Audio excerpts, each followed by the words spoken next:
was into bodybuilding. I was competing in bodybuilding. I was really a musclehead. I had a group of friends in chiropractic school, and we all spent more time in the gym than we did at school. You know, we were all, school came easy to us, and so we would spend a lot of time working out and training.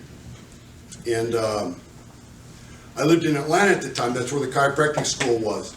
And Atlanta was a hotbed for professional wrestling. I knew all the wrestlers. I didn't know them personally, but I knew of them because I'd seen them in and out of the different gyms I went to work out. And the television was really hot there. You know, everybody knew the wrestlers from the, what was it at the time?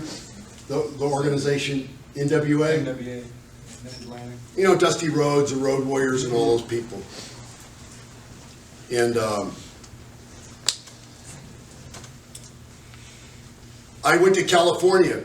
Gold's Gym called me in 83, 84, and they took a couple bodybuilders from around the country, and they offered to sponsor them in a national level contest. They would bring them out to California, got to train at the big Gold's Gym. There was only one at the time, and compete in a contest, and they put you up on the beach, and you know, it was just really great to be out there in that environment training. So I went for that, and got in a contest.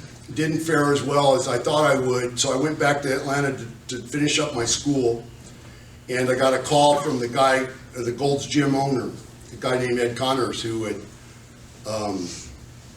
brought me out there for the bodybuilding opportunity. He said, there's a guy out here putting a thing together with some big guys to be pro wrestlers. Are you interested?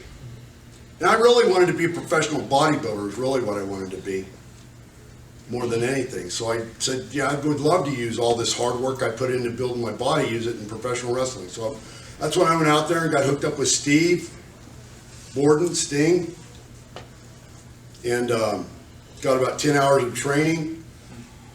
Had some pretty weird experiences in a few weeks, sent some flyers out, and ended up in Mid-Southern, Jerry Jarrett's territory, and just went from there. Really, for the next couple of years, I considered going back to school, but I couldn't afford to. Just slept on the floor, ate tuna fish a la can. And eventually me and Steve split up. I went to Texas and did the Dingo Warrior thing. It became really popular there. And a guy by the name of George Scott, who worked with Vince on his first WrestleManias, was retiring.